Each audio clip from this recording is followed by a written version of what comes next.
Buenos días, mis queridos jóvenes. Soy el Padre Carlos Piantini, director de la Pastoral Juvenil de toda la obra de Plaza Educativa. Espero que tengamos una experiencia bonita y profunda en toda esta realidad. Y este mes, como todos saben, es el mes de la Biblia. Estaba aquí analizando un poco esa gran experiencia que hemos tenido desde la Biblia y quería compartir con ustedes estas reflexiones que he estado haciendo. En este primer video vamos a hacer una pequeña introducción. Luego iremos profundizando en este gran acontecimiento de la palabra de Dios, que ha sido toda una historia de salvación que nos ha llevado al amor a Jesús. En primer lugar, como todos recordamos, la Biblia es un conjunto de libros. Podemos definirlo así. Y no es un solo libro, es todo un acontecimiento de la historia de salvación expresada en ese conjunto de libros. Es una palabra que ha sido escrita por hombres, pero inspiradas por Dios. Y ahí está lo interesante de esta palabra, que es totalmente una revelación directa de Dios, que con la fuerza del Espíritu ha inspirado a esos hombres a escribir lo que Dios quiere comunicarnos. Y eso es el legado que hemos tenido a través de la historia. En su estructura ya sabemos que está dividida en dos: Antiguo Testamento y Nuevo Testamento. Podríamos decir Antigua Alianza, Nueva Alianza. El Antiguo Testamento, que conecta con el pueblo de Israel toda la historia antes de Jesús y todo ese acercamiento de Dios a su pueblo, que ha descubierto a Dios en la historia y por eso nos lo transmite. Y claro, y el Nuevo Testamento, el acontecimiento más maravilloso de toda la historia humana, la presencia de Jesús, desde su nacimiento hasta su resurrección. Qué interesante. Y claro, después el acontecimiento después de la resurrección, que es los hechos de los apóstoles y toda la construcción de la iglesia, el tiempo de la iglesia que llega hasta ahora, después de la resurrección, y que nos inspira a nosotros todo un compromiso por el reino de Dios.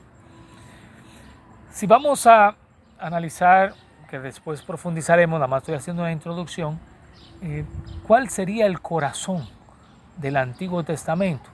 Yo diría que los profetas, que son una palabra inspirada por Dios a esos hombres maravillosos que hablan en nombre de Dios y que nos han esclarecido toda la esencia del Mesías, todo lo que Dios iba a regalar a su pueblo. Y han estado inspirados por Dios, han estado muy de cerca y han hecho incidencia en la historia de la salvación. Muchos de ellos sufrieron muerte violenta. Por tanto, estamos hablando de una palabra de Dios revelada con fuerza y con espíritu.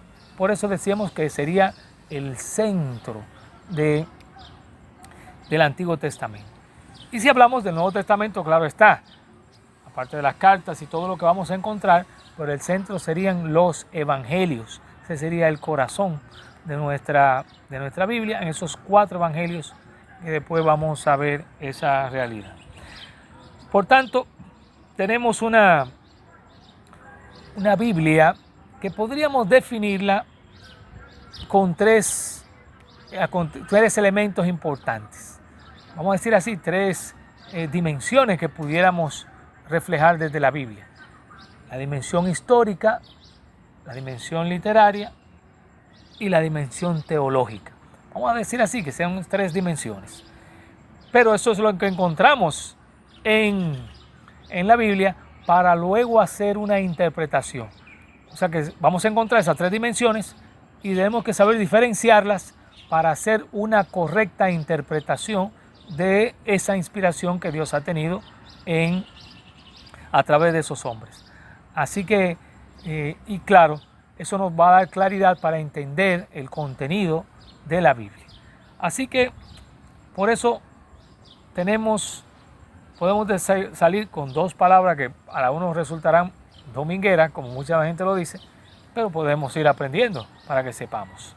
Hay entonces en base a eso dos palabras que definen la interpretación que vamos a hacer desde las Sagradas Escrituras. La primera es exégesis, que es la interpretación de lo que el autor quiso decir en las Sagradas Escrituras.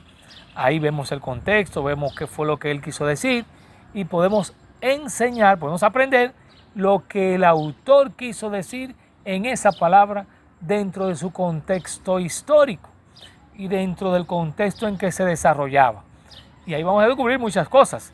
El autor, la fecha de composición, todos esos elementos que nos dan la mentalidad, a quién se lo dirige, o sea, todos esos elementos que nos ayudan a hacer una interpretación de lo que el autor quiso decir en ese momento. Y el otro elemento es como la aplicación nuestra, la otra interpretación, la hermenéutica, que es la interpretación en nuestro tiempo de esas Sagradas Escrituras. Aquel nos aclara lo que quiso decir el autor y ahora nosotros hacemos una interpretación para nosotros hacer la vida. Y esa vida nos lleva siempre a Cristo Jesús. Así que hermanos, miren qué interesante. Hemos tenido esta primera charla, este primer encuentro de la Biblia como introductorio. Y vamos a profundizar en este mes, aunque sean en estos pequeños videos, pero por lo menos aprender a interpretar esos acontecimientos de la historia, saber ubicarlos y más aún hacerlo vida en nosotros para que nuestra vida sea expresión verdadera de la palabra de Dios.